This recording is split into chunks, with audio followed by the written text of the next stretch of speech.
Okay, we'll start this off with a little bit of interaction with the audience.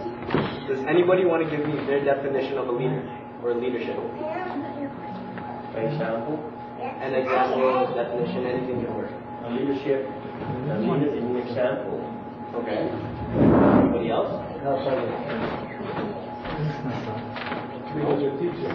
Teacher, okay, we have example, teacher. Peer setter. Okay. Show some responsibility. Responsibilities, alright. What are the qualities that a leader should possess? Faithfulness. Faithfulness. Initiative. Initiative, I heard. Confidence. Courage, confidence. That's good. Commitment. Generosity. Generosity. Okay, we have a little bit of cheating in the crowd, but that's okay. Oh, humility. Ability. And can anyone be a leader? Not necessarily. Why do you say not There's necessarily? bad influences, so they should be leaders, so no. Okay, but that would consider them as a bad leader. So then technically wouldn't they still be a leader? I guess, in a bad sense. But they're still a leader. True. Okay. So, with that being said, anybody can be a leader. This was a quote I got off of one of my teachers. Me and my teachers, we talk a lot. The bravest are surely those who have the clearest vision of what is before them, glory and danger alike, and yet notwithstanding, go out to meet it. Thucydides. Now, when I said they have courage in spite of fear, last night, coincidentally, I was coming back from a training night at my base. And as I got on the bus, because I'm from Toronto, the TPC, right? As I got on the bus, there was this, I don't know, I guess he was drunk. This drunk guy on the bus, making a lot of noise. But he wasn't doing anything yet, so I didn't really bother doing anything about it. Eventually, about a minute or two after I got on the bus, he got up and he went from the back of the bus to the front of the bus to ask the bus driver for a transfer, and I stood in his way. So, drunk, screaming at the top of his lungs, he said, "Excuse me, soldier." So me being the soldier, moved out of his way, and that was it. As he was coming back, to avoid him making himself look like an idiot even more, I moved out of the way before he even got to me. And when he got to me, he stopped and he turned his head and he looked at me awkwardly. Looked like he was really mad for some reason. Now him being drunk, turns to me and does this. Like an idiot. But that's aside from the point. This is where the courage part comes in though.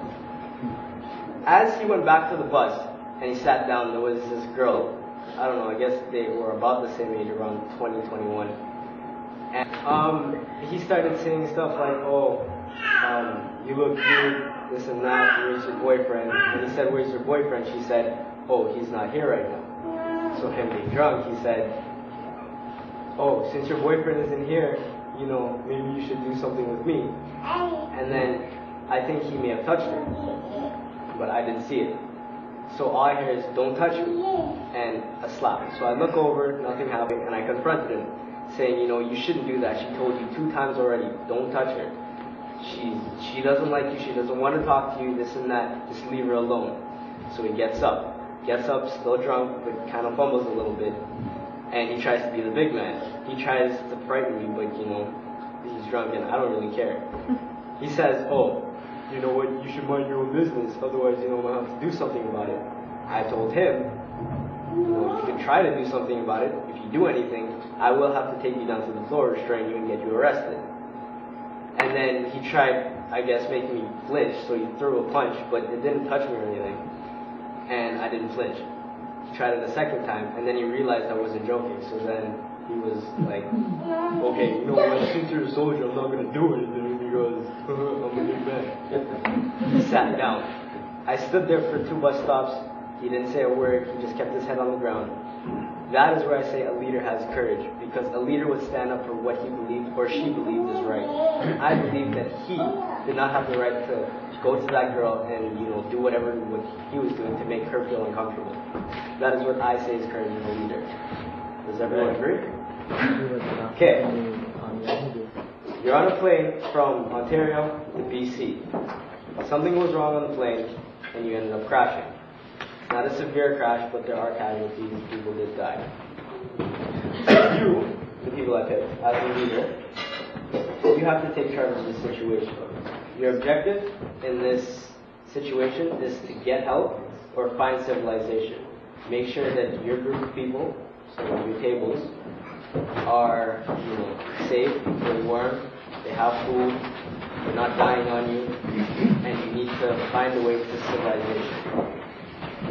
You as a leader, pick yourself up, and you go back into the rubble, whatever, the plane, and you find all the survivors, so your tables. You find one person that has a broken leg. You find a cell phone that has enough battery power. You might want to write this down. Tell me how long you found. So I'm going to say it again. You find all the survivors. One of the survivors has a broken leg.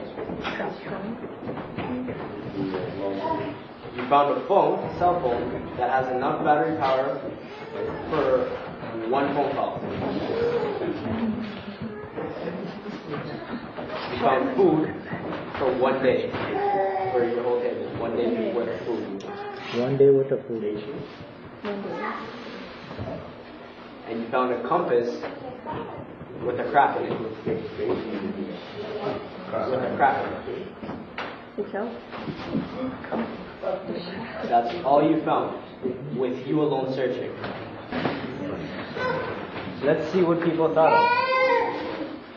First. Okay, so the broken leg.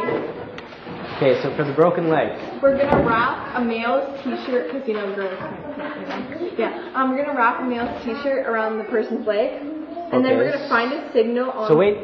With that being said, you're the 3 survivors. So one of you. I'm a broken leg girl. You're the broken leg girl, so you're gonna wrap his t-shirt on your broken leg, leaving him freezing cold. Okay, continue. It's the summertime, okay? Then we're gonna find a signal and then dial 911. You're gonna find a signal with the phone, correct? Well, yes. Okay, so you're gonna leave the phone on long enough to find a signal where it could die. Okay, right beside us there's a signal. Okay, continue. Okay. And you're gonna dial 911 when you say.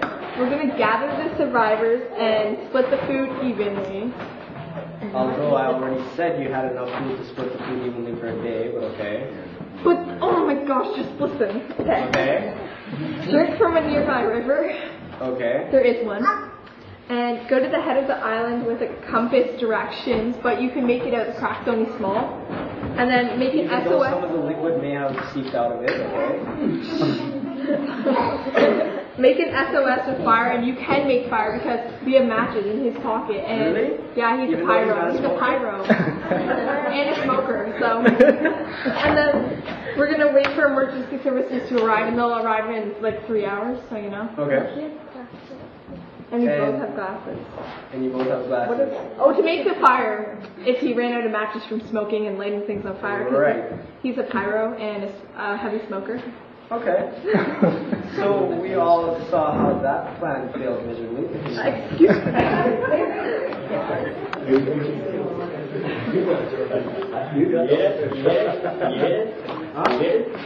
Yes.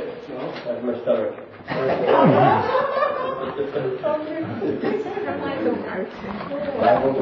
Where the location we are, first of all, we have to make sure that to find out about the person in question who has broken leg. We have to first make sure that we wrap around, tie them up, and get doesn't budge, per se. Secondly, like you said, the battery's only for 1 day. And we have to give the direction exactly with the compass where we are located and for 911. Did you search the plane a second time? Yes. Did you search the plane a second? Okay. And like you said, the food we have for today's been sent. What we're going to do with the first day, first of all, we're not going to eat. We're going to keep that for later on in case of night times and things like that, you know what I mean? We have to warm up ourselves, and but the food is a way to warm up yourself, okay?